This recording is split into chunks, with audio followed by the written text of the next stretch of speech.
orang di zaman Nabi, seorang perempuan, pasti hadis ini sering dibacakan para ustadz. Dia sholat malam setiap malam, bahkan hampir tidak tertidur. Tapi sama tetangganya gak baik. Apa kata Rasulullah? Finnar. Itu bukan tetangga sholat loh, tetangga rumah. Menurut antum gimana? Jika ada seseorang tetangga sholat kita gak nyaman sama kita. Suatu kali Muaz bin Jabal memimpin sholat. Kepanjangan. Di belakangnya banyak orang-orang pekerja kayu, pekerja pengangkat batu. Hadis Sahih Bukhari, Muslim, Abu Daud, Tirmizi. Dan hadis ini sangat mengagetkan saya. Kenapa? Nabi SAW ternyata pro-nya bukan sama orang yang keluar dari sholat. Jadi ada seorang pekerja keras, dia udah kecapean sholat. Dia pengennya Muaz itu baca li'ila fi Quraisy atau alam nashrah aja deh gitu. Kenapa? Kakinya udah gemeteran ya. Daripada pingsan mending dia mundur. Akhirnya dia mundur, lalu dia selesaikan sholatnya sendiri. Selesai sholat, Muaz dikasih kabar oleh orang-orang. Itu ada munafik. Munafik itu gimana? Saat sholat bersamamu, dia keluar. Oh, jadi dulu ternyata kalangan sahabat itu memandang orang yang keluar dari jamaahnya munafik. Mirip-mirip sekarang lah ya. Oh, wah kayaknya udah kena syubhat nih. Gitu, kira-kira begitu ya. Syubhat itu kan bukan istilah yang benar. Syubhat itu kan istilah hukum yang tidak jelas. Antara halal dan haram disebut wa bainahuma umurun mutasyabihat. Syubhah. Maka istilah ini tidaklah pantas digunakan untuk menyebut ustadz yang berbeda faham dengan kita. Maka sebaiknya kita emang tidak perlu menyebut orang itu syubhat. Itu tidak benar. Cukup katakan aku beda dengan dia. Selesai. Itu nggak masalah kok. Boleh nggak mengatakan beda? Boleh. Yang tidak boleh itu mengatakan apa tadi? Syubhat. Karena itu ada cacian di situ. Sibabul muslim fisk. Ciri-ciri dai-dai fasik itu suka menghujat. Nauzubillah min zalik. Itu hadis Sahih Bukhari Muslim. Sibabul muslim fisk. Di riwayat kedua fusuq. Mencaci sesama muslim. Siapa yang disebut muslim? Yang mengatakan la ilaha illallah Muhammadur Rasulullah. Fasik. Fasik itu munafik. Baca surah Al-Munafikun. Munafikun disebut munafik di situ. Fasik di situ. Zalim di surat yang lain. Kafir di bagian yang lain. Jadi hati-hati dengan istilah ini. Maka teman-teman semua, jika antum berbeda, katakan apa? Kami berbeda. Selesai. Nah, lalu Nabi pro siapa? Kita coba lihat. Yang diadili orang yang tadi keluar atau Muaz? Ternyata yang diadili Muaz. Jadi Rasulullah itu di pusat kota Madinah itu bukan hanya tempat ibadah, tapi itu juga tempat untuk mengontrol dai-dai, imam-imam sekitar Madinah. Salah satunya adalah Muaz ibn Jabal, yang dia itu sholat isya'nya 2 kali.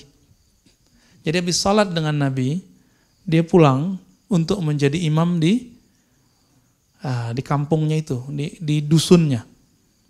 Berarti sholat isya itu boleh ditakhir dengan syarat jamaah. Jadi antum nanti kalau buat kajian panjang berseri, nanti sholat isya jam 9 boleh kok, jam 11 boleh, tapi berjamaah. Mau sholat isya kabur, itu baru bid'ah. Ya. Meeting, oh penting Ustaz, penting Ustaz. Ini lebih penting dari jamaah, oke. Pas udah lewat 15 menit, orang selesai sholat jamaah, meetingnya selesai, terus dia gak mau sholat jamaah. Itu baru meeting gak diberkahi. Tapi bolehkah meeting di saat orang sholat jamaah? Boleh. Dengan syarat nanti antum buat gelombang kedua. Jadi selamat yang bekerja, antum punya ilmu baru pagi ini. Boleh mentakhir salat jamaah. Tapi mentakhir salat sendiri, nah itu baru nggak benar ya. Walaupun itu boleh secara hukum fikih, tapi dia makruh secara ittiba'us sunnah, mengikuti sunnah Rasulullah SAW. Diadili Muaz. Muaz dipanggil. Jadi yang dipanggil itu bukan jamaahnya, ustadznya. Kenapa? Jamaah berkurang satu. Antum bayangin jika jamaahnya berkurang 2 shaf. Itu berapa kali Nabi ngomong? Apa kata Nabi?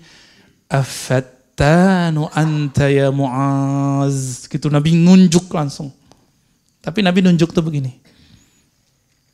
Gak begini ya. Nabi nunjuk tuh begini. Afattanu anta ya Muaz. Muaz bergetar, Pak. Takut gak bisa jawab apa-apa. Ya Rasulullah, awal-awalnya masih jawab. Itu munafik, masa kita lagi sholat, dia kemudian keluar. Jawaban Nabi, afattanu anta ya Muaz. Diulang itu. Di riwayat Imam Nasai disebutkan versi lain. Afatinun anta ya Muaz. Kalau fatin, bukan fatin itu ya, yang ahli seni suara itu. Pakai ta. Kalau fatin itu pakai to kayaknya. Kalau fatin, lalu ada mubalaghahnya. Berlebihan artinya. Fattan. Kamu telah berlebihan dalam membuat fitnah. Fitnah dalam bahasa Arab buat kacau. Cuma satu jamaah nyusut. Disebut pembuat fitnah. Antum bisa bayangkan. Jamaah kita kurang berapa? Jadi kalau ada antum yang walk out karena saya ngaji, itu saya pembuat fitnah. Atau antumnya yang sahibu fitnah. Ya. Jadi jika ada kalimat ini menyinggung salah satu antum saja, maka saya sudah buat fitnah dan saya minta ampun kepada Allah jika itu terjadi. Namanya lisan, apalagi tanya jawab. Kalau tanya jawab, kadang-kadang kita lupa. Kita tugasnya sebagai da'i, beda dengan muallim. Da'i itu memberi kabar gembira, juga memberi kabar yang menakutkan. Tapi kalau muallim itu boleh kasih judge. Jadi kalau sistem kajian antum di sini sudah kajian ta'lim, itu si ustadz boleh buka yang tidak boleh dibuka saat dakwah. Boleh memberi sanksi yang tidak boleh diberi sanksi saat dakwah. Itu bisa bedain. Boleh tahzir yang perlu ditahzir tapi tidak boleh disampaikan dalam dakwah. Itu.